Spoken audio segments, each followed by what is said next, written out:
حمد و ثناء رب الجلال اور درود و سلام بر محمد کریم صلی اللہ علیہ وسلم کے بعد محمد الرسول اللہ صلی اللہ علیہ وسلم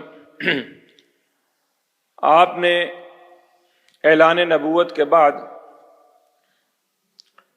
20 سال کے اندر دنیا کا جو نقشہ بدل دیا. 20 سال اس لیے میں نے کہے کہ جب یہ وحی نازل ہوئی وَأَنذِرْ عَشِيرَتَكَ الْأَقْرَبِينَ تو یہ پہلی وحی کے 3 سال بعد نازل ہوئی.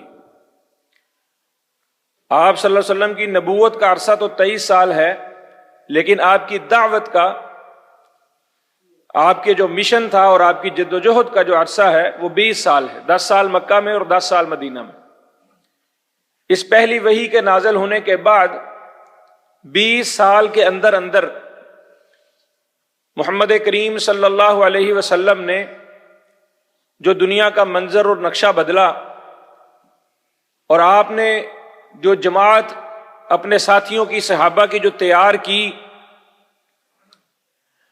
وہ کن خطوط پر، وہ کن چیزوں پر تیار ہوئی؟ کیا اسباب ہوئے کہ سارا عرب نبی کریم صلی اللہ علیہ وسلم کے زمانے میں ہی سرنگوں ہو گیا؟ پھر ابو بکر صدیق اگرچہ بہت سے فتنوں سے لڑتے رہے، لیکن پھر بھی اسلام، اللہ کا کلمہ وہ دنیا میں سربلند ہوتا رہا. حضرت عمر کا دور آیا، عثمان ذو النورین کا دور آیا، امیر معاویہ رضی اللہ عنہ تک. دنیا کی جتنی متمدن ریاستیں تھیں، علاقے تھے، جو معلوم علاقے تھے، وہاں تک اسلام کا جھنڈا پھریرا لہرا رہا تھا. بے شک اس میں اللہ کی مدد اور نصرت شامل تھی. نبی کریم صلی اللہ علیہ وسلم کی بصیرت اور آپ کی بے مثال قیادت وہ بھی اس کا سبب تھی.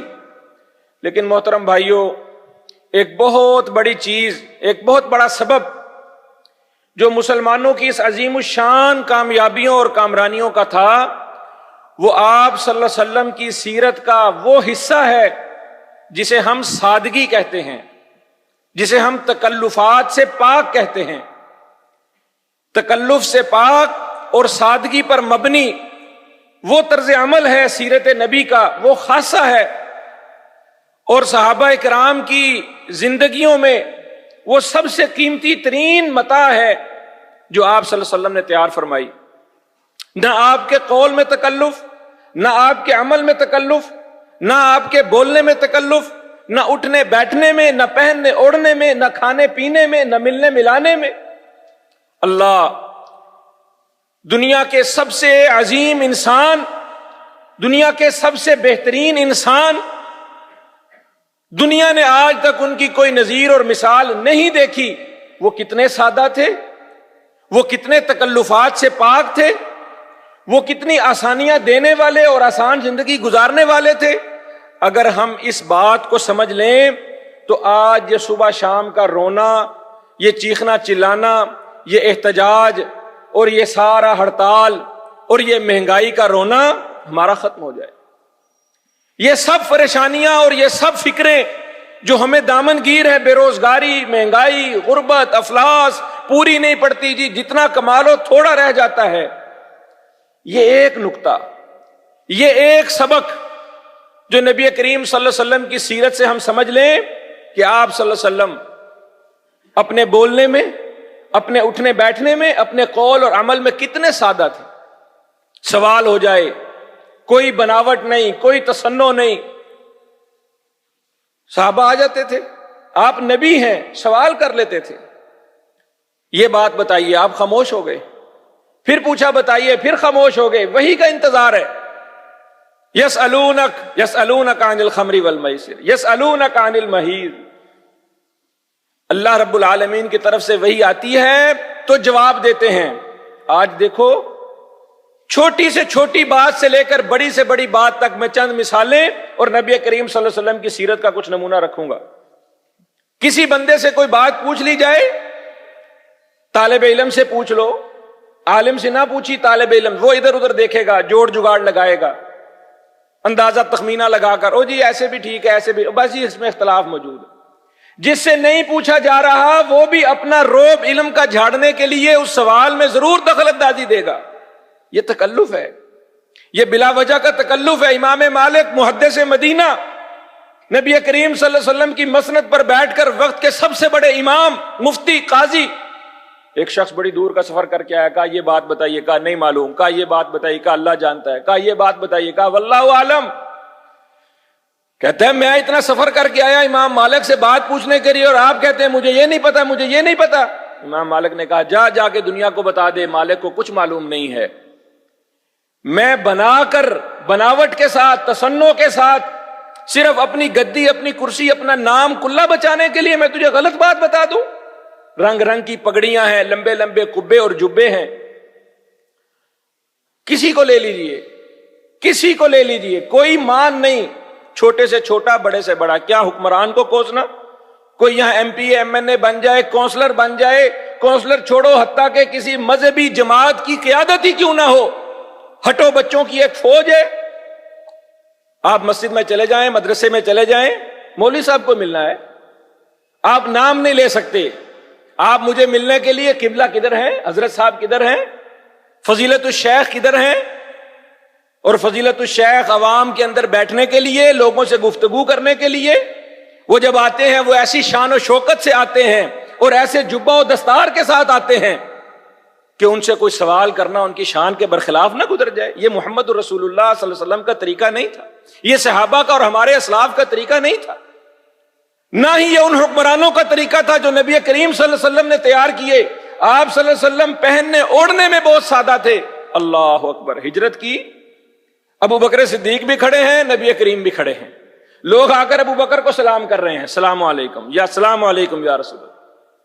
حضرت ابو بکر کو بادل نخواستہ اپنی چادر اتار کر نبی کریم صلی اللہ علیہ وسلم پر چادر تاننی پڑی کہ لوگوں کو پتا چلے کہ میں محمد نہیں ہوں, محمد یہ ہیں. اتنے سادہ, لباس میں کوئی تکلف نہیں, کوئی علیحدہ لباس نہیں کہ لوگوں کو پتا چلے کہ یہ نبی ہیں, یہ رسول ہیں. حضرت ابو بکر صدیق کو اپنی چادر آپ صلی اللہ علیہ وسلم کے اوپر سایہ کرنا پڑا, اور آپ صلی اللہ علیہ وسلم مدینہ میں کھٹکا ہوا, شور و غوغا ہوا, ہنگامہ ہوا, لوگوں نے سمجھا شاید کوئی حملہ ہو گیا ہے.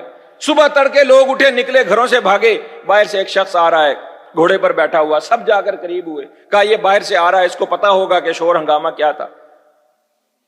ابو طلحہ رضی اللہ تعالیٰ عنہ کا گھوڑا ہے, ننگی پیٹھ ہے, بغیر زین کے محمد الرسول اللہ صلی اللہ علیہ وسلم اس گھوڑے پر سوار ہیں. آگے کہتے ہیں لم تراعوا, لم تراعوا, جاؤ جاؤ جاؤ, سو جاؤ سو جاؤ, کوئی پریشانی کی بات نہیں, کوئی پریشانی کی بات. اور وہ عمر جو محمد الرسول اللہ صلی اللہ علیہ وسلم کے تیار کردہ اپنے حکمرانوں کے لیے کیا کہا, کہا میں جس کو گورنر بنا کے بھیجوں گا اس کے لیے 3 شرطیں ہیں. آٹا چھنا ہوا نہیں کھائے گا, پتلا باریک لباس نہیں پہنے گا, چھوٹے قد کا گھوڑا نہیں رکھے گا. کیوں بھائی؟ کہا یہ آٹا چھنا ہوا نہیں کھائے گا, موٹی روٹی کھائے گا, اس کے اندر کبھی گند نہیں پیدا ہوگا, اس کا اندر کبھی بوجھل نہیں ہوگا, اس کا باطن صاف رہے گا. موٹا کپڑا پہنے گا, لباس میں اس کے پسینہ آئے گا, اس کی باہر کی آکڑ بھی جاتی رہے گی. اور کہا چھوٹے قد کا گھوڑا نہیں رکھے گا, اونچے قد کا گھوڑا رکھے گا. میرا جو گورنر ہوگا, کیوں؟ اس لیے کہ اس کی شان و شوکت نظر آئے؟ نہیں, کہا چھلانگ لگا کر بیٹھا کرے گا, اس پر زین نہیں کسے گا, رکاب نہیں لگائے گا, پتا چلے کہ یہ مسلمانوں کے گورنر ہیں, پتا چلے کہ یہ مسلمانوں کے حکمران ہیں. جب اونچے قد کا گھوڑا رکھے گا, چھلانگ لگا کر چڑھے گا, تون تو کم کرنی پڑے گی, پیٹ تو چھوٹا کرنا پڑے گا. پھر اس کا اندر کا باہر کا اس کا سارا گند, اور اس کے اندر سے سارا کر و فر, اس کے اندر سے ساری کبر اور نخوت, اس کے اندر سے سارا تکلف اور ریا, وہ سارا نکل جائے گا. اور عمر رضی اللہ تعالیٰ عنہ, اللہ اکبر, وہ شام فتح ہوا, آپ کو معلوم ہے, بیت المقدس کے لوگوں نے, عیسائیوں نے کہا ہم چابیاں دیتے ہیں, لڑو نا, شرط ایک ہے امیر المومنین کو بلا لاؤ. اور وہ امیر المومنین کیسے تھے؟ وفد آیا ہے مدینہ میں, کہا تمہارا حکمران کہاں رہتا ہے؟ کہا یہیں کہیں کسی درخت کے نیچے آرام کر رہا ہوگا. وہ امیر المومنین اپنی سب سے بڑی فتح کو حاصل کرنے کے لیے, وقت کی سب سے بڑی فتح کو حاصل کرنے کے لیے مدینہ سے چلتے ہیں بیت المقدس کی طرف. ابو عبیدہ بن جراح وہاں منتظر ہیں. سارے عیسائی وہاں اکٹھے ہیں کہ مسلمانوں کا امیر المومنین آ رہا ہے. آپ نے بات سن رکھی ہے, قصہ معروف ہے, صحیح بات ہے. حضرت عمر اپنے غلام کے ساتھ چلے, رستے میں بارش ہو گئی, ایک ایک منزل طے ہوئی, پہلے تم بیٹھنا پھر میں بیٹھوں گا. جب قریب پہنچے تو کیچڑ تھا, کپڑوں پر کیچڑ لگا ہوا, اپنی شلوار ٹنگی ہوئی, اور اتفاق سے وہ باری اس وقت غلام کی تھی. ابو عبیدہ بن جراح نے دیکھا عمر آ گئے ہیں. کہا عمر آپ کے لیے تو کیسے پروٹوکول کا انتظام ہے اور آگے کیسا آپ کا استقبالیہ سجا ہوا ہے, اور آپ ایسے ہی آ گئے ہیں. میں نے آپ کے لیے کپڑے رکھے ہیں, میں نے آپ کے لیے سامان رکھا ہے, ذرا شان و شوکت سے ملیے. اور وہ عمر وہ کیا کہتے ہیں, نحن قوم اضلنا اللہ واعزنا اللہ بالاسلام. ہم وہ قوم تھے دنیا میں سب سے ذلیل اور رسوا قوم تھے, کھانے کو کچھ نہیں تھا, پہننے کو کچھ نہیں تھا, دنیا ہمیں بدو اور جاہل کہتی تھی. اللہ نے ہمیں عزت دی ہے.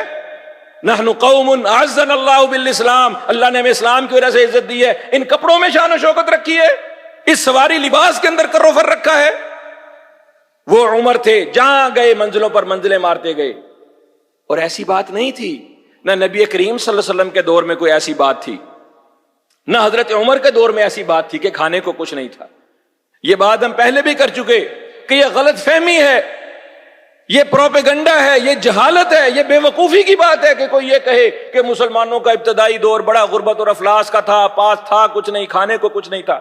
اوے عمر وہ تھے کیسر و کسریٰ کو روندا تھا. اور کیسر و کسریٰ کون تھے؟ آج کے روس اور آج کا امریکہ, آج کا کینیڈا سمجھ لو. وہ کیسر و کسریٰ جن کی خزاں بہار ہوا کرتی تھی, جن کی بہاریں اس میں وہ سونے چاندی ہیرے جواہرات کے لطف اٹھایا کرتے تھے, وہ کیسر و کسریٰ, ان کا مال مدینے میں پٹ گیا تھا. اور عمر رضی اللہ تعالی عنہ کی میٹنگیں کس بات پر ہوتی تھیں؟ اس بات پر نہیں ہوتی تھی کہ پیسہ کہاں سے آئے گا, اتنا پیسہ آ گیا ہے لگانا کہاں ہے. عمر کی مجلسیں اس بات پر ہوتی تھیں, عمر رضی اللہ تعالیٰ عنہ کی میٹنگیں اس بات پر ہوتی تھی کہ یہ جو اتنا پیسہ آیا ہے یہ پیسہ خرچ کہاں کرنا ہے؟ ڈیولپمنٹ پر. یہ پیسہ خرچ کہاں کرنا ہے؟ ڈیولپمنٹ پر. یہ پیسہ کہاں خرچ کرنا ہے؟ مکانوں پر, بلڈنگوں پر, آسائشوں پر. نہیں, اللہ کی قسم, وہ عمر جب شہید ہوئے, خنجر لگا صبح فجر کی نماز کے اندر. کیوں لگا وہ خنجر؟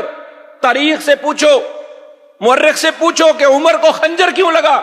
اس لیے کہ مدینہ کے اندر جو عمر کا دارالحکومت تھا, دارالخلافہ تھا, جہاں تخت سجدہ تھا, اس مسجد نبوی کے اندر چراغ نہیں جلتا تھا.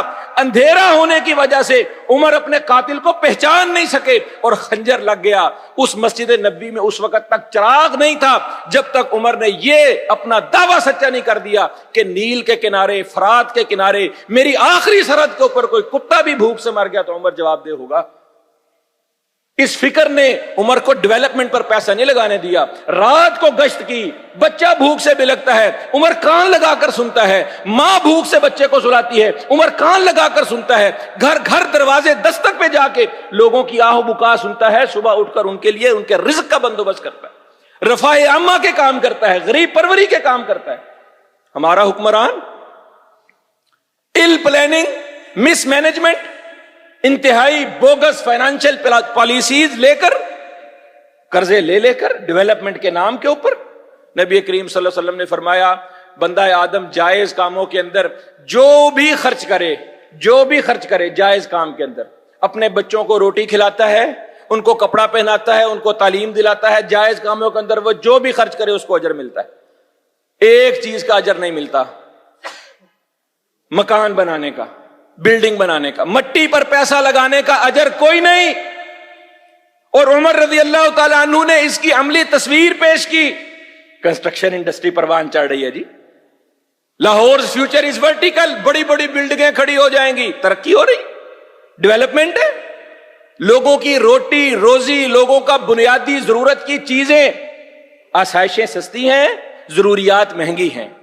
اور یہ سب کیوں ہے؟ تکلفات.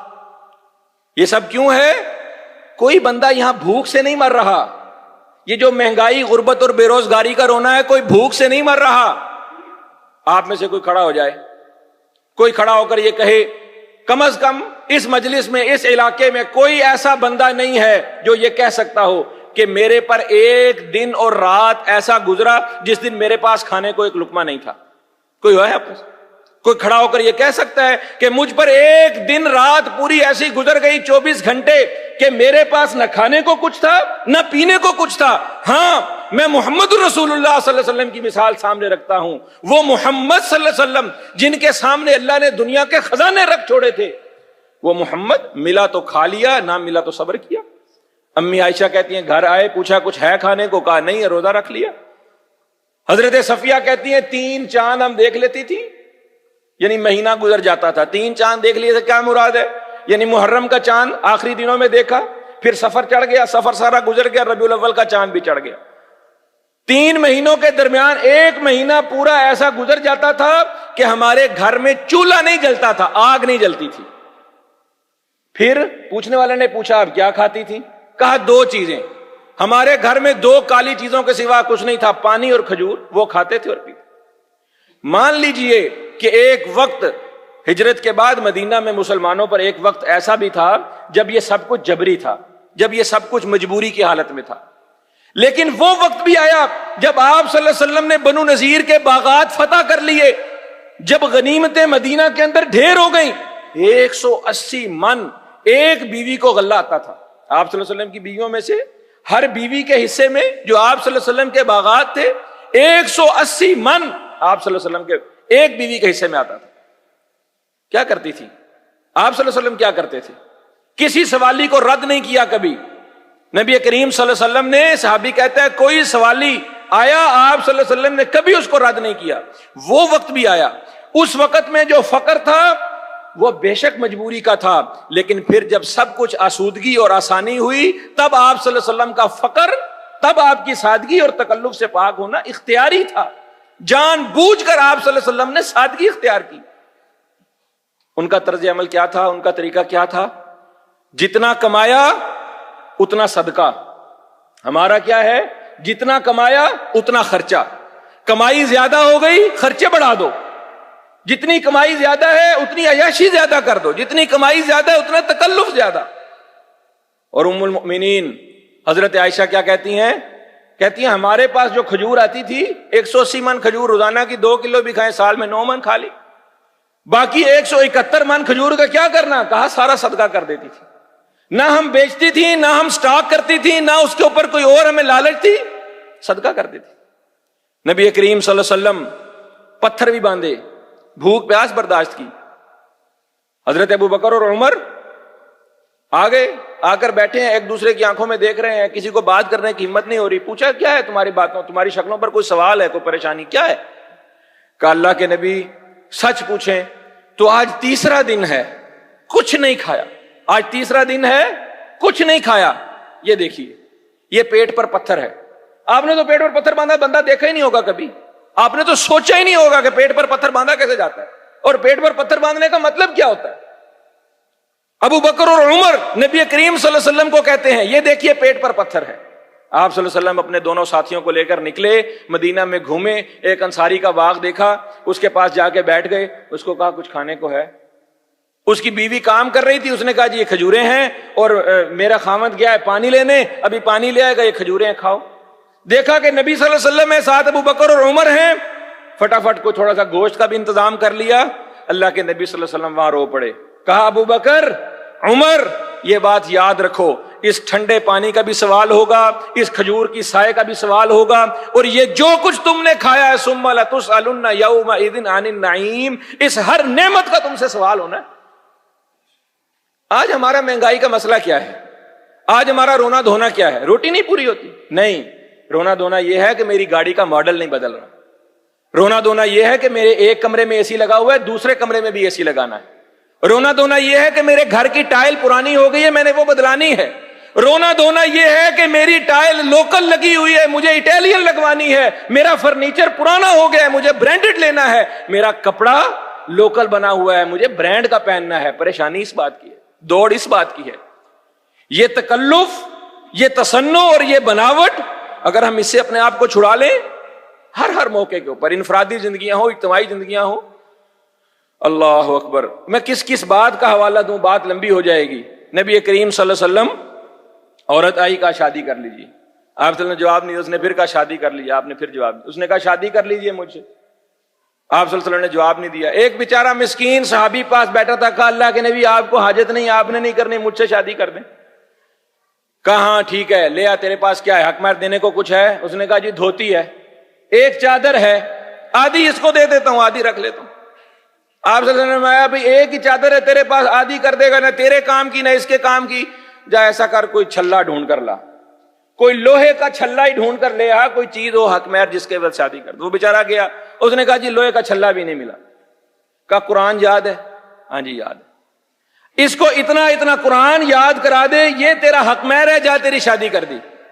اس عورت نے نہیں سوچا یہ کھلائے گا کہاں سے، پلائے گا کہاں سے۔ آپ صلی اللہ علیہ وسلم نے ان کو یہ فقر و فاقہ اور یہ ساری پریشانی، رزق اللہ دے گا، روٹی تمہاری اللہ پوری کر دے گا۔ یہ خودکشیاں جو لوگ کر رہے ہیں کیوں کر رہے ہیں؟ اللہ ماشاء اللہ چند ہوں گے ایسے جو بھوک سے اور فقر سے اور اپنے پیٹ کی تنگی سے تنگ آ کر خودکشی کر رہے ہوں گے ضرور، لیکن بہت تھوڑے۔ اکثریت کی خودکشی کیا ہے؟ اکثریت کے ڈپریشن کی وجہ کیا ہے؟ ان کی انگزائٹی کی وجہ کیا ہے؟ زینکس کی گولیاں کھائے پہ کھائے جاؤ، وجہ پیچھے کیا ہے؟ سبب کیا ہے؟ میں لائف سٹینڈرڈ نہیں اچیو کر پا رہا، میرا لیونگ سٹینڈرڈ نہیں اپ ہو پا رہا، میں اپنی فیملی اپنی برادری اس میں میری ناک کٹ رہی ہے، فلاں کے گھر میں یہ ہے میرے گھر میں یہ نہیں ہے، فلاں کا بچہ وہاں پڑھتا ہے میرا بچہ یہاں پڑھتا ہے۔ شادیوں کے اندر، کھانوں کے اندر، دعوت کے اندر، ہر موقع کے اوپر خود ساختہ تکلفات کا بوجھ۔ حکمران کا ہم گلا نہیں پکڑ سکتے، حکمران کو ہم جا کر کچھ نہیں کہہ سکتے، چیخنے چلانے احتجاج ہڑتال سے ککھ نہیں ہونے والا۔ حکیم سعید کی ایک بات میں نے سنی تھی کسی وقت، انہوں نے کہا مہنگائی کے دو علاج ہیں، لوگوں کی بے روزگاری کے دو علاج ہیں، یا ان کے وسائل بڑھا دو یا ان کے خرچے کم کر دو۔ اب جب وسائل نہیں بڑھ رہے تو اخراجات کم کرنے کی ضرورت ہے، اور یہ حکمران کی بات نہیں ہے، یہ آپ کی اور میری بات ہے۔ میرے لیے یہ بات ہے کہ مجھے پوری نہیں پڑ رہی، میں اپنی تعیشات کو کم کر لوں۔ ایک ہے ضرورت، لازمی پوری کیجیے، ایک ہے آسائش، آسانی، چلو اس کو بھی پورا کر لیجیے، ایک ہے آرائش اور زیبائش، جو کچھ بندے کے پاس کچھ ہو تو وہ پوری کر لے، نہ ہو تو گزارا کرے، چھوٹی گاڑی میں گزارا کرے، ایک کمرے میں اے سی ہے ساری فیملی اس میں سو کر گزارا کر لے، کوئی نہ کوئی بچت کا پہلو نکال لے، کوئی نہ کوئی آسانی کا پہلو نکال لے۔ اس آرائش اور زیبائش سے اوپر ہے ایک نمائش، ضرورت بھی نہیں ہے، آسانی بھی کوئی نہیں ہے، اور اس کا کوئی فائدہ بھی نہیں ہو رہا، صرف نمائش۔ لوگ دیکھ کر کہیں سیٹھ صاحب نے وڈی گڈی لے لی، لوگ دیکھ کر کہیں حاجی صاحب دا کار بڑا عالی شان سے، لوگ دیکھ کر کہیں جی ماشاءاللہ سوٹ بڑا برانڈڈ باندھے رہے۔ یہ نمائش ہے، جس نمائش نے ہمیں اس بے روزگاری اور مہنگائی کے رونے پر لگایا ہوا ہے۔ اور محمد رسول اللہ صلی اللہ علیہ وسلم کی سیرت، آپ صلی اللہ علیہ وسلم نے جو لوگ تیار کیے تھے ان کی سیرت اس ساری چیزوں سے خالی تھی۔ افغانستان کے اندر جو امریکہ کو شکست ہو گئی، ٹیکنالوجی ساری ہار گئی، وسائل سارے ہار گئے، پیسہ سارا ہار گیا، ڈالروں کی بھرمار آپ تصور نہیں کر سکتے۔ 41 ٹریلین ڈالر جو امریکہ کی عوام ان کو پوچھ رہی ہے، 41 ٹریلین ڈالر، آپ اندازہ نہیں کر سکتے کتنا پیسہ انہوں نے وہاں جھونکا ہے۔ پاکستان کا نا کل جب سے پاکستان بنا ہے تب سے لے کے آج تک آپ نے 20 ٹریلین ڈالر نہیں خرچ کیا، سارے پاکستان نے جب سے بنا ہے تب سے لے کر آج تک آپ کا کل بجٹ 20 ٹریلین ڈالر کو نہیں پہنچتا۔ اور وہ امریکی وہ کہتے ہیں جی 21-20 ٹریلین ڈالر تو ہمیں پتہ ہی نہیں ہے کہاں گیا ہے، 20 ٹریلین ڈالر کا ہم سے حساب لے لو، چلو پینٹاگون کہتا ہے ہم حساب دیتے ہیں۔ اتنے بڑے سرمایے کو، اتنی بڑی دولت اور اتنی بڑی ٹیکنالوجی کو شکست کس چیز نے دی ہے؟ سادگی نے۔ وہ افغانی جس کو جو ملا وہ بھالا اٹھا لایا، جس کو لوہا ملا سریا اٹھا لایا، سکی روٹی کھائی، کاوا پی لیا، جوہر کا گندا پانی پی لیا، اور وہ آسائشوں میں پلے ہوئے، ناز و نیم میں پلے ہوئے، پیمپر لگا کر رات کو سونے والے امریکی کیا مقابلہ کر سکتے تھے؟ اور صلاح الدین ایوبی نے جو صلیبی جنگوں کے اندر بھگا بھگا کر ریچرڈ ہارٹ لائن کو، جس کو وہ شیر دل کہتے تھے، اس کو جو مارا، کیسے مارا؟ صلاح الدین ایوبی کا طریقہ یہ تھا، نکلتے تھے، سامنا کیا، واپس پلٹ گئے، بھاگے دور، دشمن کو لگا بھاگ رہے ہیں، سب کچھ چھوڑ چھاڑ کے بھاگ رہے ہیں، ڈر گئے، بگایا بگایا، دشمن کو پیچھے بگایا، وہ صحرا میں لے گئے۔ اب جب ان کے سانس پھولے ہوئے ہیں، ان کے پیٹ آپرے ہوئے ہیں اور ان کی آنکھیں پتھرا گئی ہیں، اب صلاح الدین ایوبی کہتا پکڑو پکڑو ان مرغیوں کو، پکڑو ان برائلروں کو، جیسے چاہو مرضی قید کرو، جیسے چاہو مرضی قتل کرو۔ اور آج ہم ناز و نعیم کے اندر، آج ہم اپنی آسانیوں اور اپنی آسائشوں کے اندر صرف اس بات کا ہمارا رونا ہے، پوری ہر ایک کی پڑ رہی ہے، روٹی ہر ایک کو مل رہی ہے، کھانا ہر ایک کا پورا ہے۔ اللہ کی قسم میں اپنے گھر میں دیکھ کر آیا ہوں، آج صبح 1 مہینے کا راشن میرے گھر میں موجود ہے۔ 1 مہینہ میرے گھر میں کوئی روپیہ نہ آئے، میں اپنی بھوک پوری کر سکتا ہوں، پیاز کے ساتھ بھی روٹی کھا سکتا ہوں، مرچوں کے ساتھ بھی کھا سکتا ہوں، نمک والا پانی ملا کر میں نمک والا پانی پی کر اپنی توانائی کو بحال رکھ سکتا ہوں، لیکن میں بھی رو رہا ہوں کہ پوری نہیں پڑتی، حالات بڑے تنگ ہیں۔ اللہ رب العالمین سے دعا ہے کہ وہ ہمیں نبی کریم صلی اللہ علیہ وسلم کی سیرت میں سے یہ تکلفات سے پاک اور سادگی والا انداز اپنانے کی توفیق عطا فرمائے۔ الحمد للہ نحمده ونستعینه ونستغفره ونعوذ باللہ من شرور انفسنا ومن سیئات اعمالنا من يهده الله فلا مضل له ومن يضلل فلا هادي له واشهد ان لا اله الا الله وحده لا شريك له واشهد ان محمدا عبده ورسوله۔